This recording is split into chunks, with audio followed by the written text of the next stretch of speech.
এই দেশে আসিয়ার মতন নিষ্পাপ মাইয়ারে মারিয়া লাইছে কিচ্ছুও ন। এই দেশে সোহাগেরে আরও নির্মমভাবে মারছে যেন এটার কোনো বিচার হাইতে অনুরাষ্ট্র। আপনারা অনেকজনে প্রতিবাদ করতেন চান না, প্রতিবাদ করেন না, ভয়ে করেন না বা এমনি প্রতিবাদ করেন না। এক সময় দেখবেন আপনাকে আত্মীয় স্বজনের মধ্যে এইভাবে উগ্গারা মারিয়া লাইব, এই দেশের মধ্যে কোনো কিছু আমরা কোনো বিচার হাইতেন না। এগুলা অত দোষ দিয়ে কোনো লাভ নাই। আইন সংস্কার করতে হবে। বাংলাদেশে কোনো ধরনের কোনো আইন নেই। পুলিশ নিরুপায়ে চুপ করে থাকে। আনসার বাহিনীর সামনে খুনটা হয়েছে, আনসার বাহিনী কিছু করো। অনেকজনে ফেসবুকের মধ্যে দেখছি টল করে আনসার বাহিনীর সারিয়া চুরি দেয়, কিন্তু এটা আমাদের ব্যর্থতা যে আমাদের বাংলাদেশে আইন শৃঙ্খলা বাহিনী এত খারাপ।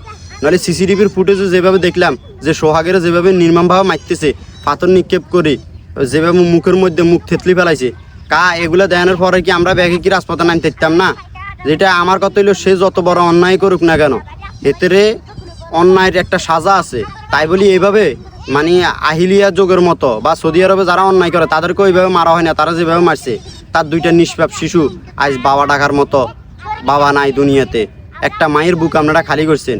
আমরা কি মানুষ নাকি অন্য কিছু? এগুলা আপনারা যদি অঙ্কা থেকে প্রতিবাদ না করেন, জনগণ যদি প্রতিবাদ না করেন আপনারা, তখন আপনারা আইনের দিকে চাই থাকলে লাভ হইতো না। আমরা আজকে প্রতিবাদ করেন জুত করেছেন, ইয়ে আপনার কিছু নামনি এলাই প্রতিবাদ করেন না, দেখবেন কালকে আমনে নাই। আপনারা হতে কাঁটা ধরে মারিয়ে লাইব, কোনো লাভ নাই। দেশের এমন অবস্থা শুরু হয়েছে, আমরা বাপের মারিয়ে লাইব, আমরা বাইরে মারিয়ে লাইব, আপনি বিচার হাইতেন না। অতএব আপনারা বিচার যদি হাইতো, তাইলে আপনারা অনকাতেন মাঠে নামি যান, ব্যাকে মিলিয়ে একসাথে স্লোগান দেন। সে কোন দলে সেটা চাওয়ার দরকার নাই। আপনাকে স্লোগান থাকবে একটা, যে দর্শনকারীর বিশেষ চাই, আর যারা সন্ত্রাসী বিশেষ চাই, চোর ডাকাতের বিশেষ চাই। আমরা এটা করি। সে কোন দল টল এত দল দরকার নাই। আমাদের দরকার হয়েছে সুষ্ঠু একটা বিচার, সুষ্ঠু একটা ইয়া। আর আপনারা আইন শৃঙ্খলা বাহিনী যত নষ্ট মূল, আমরা তাদের ব্যাপারে গর্জে উঠতে হইব।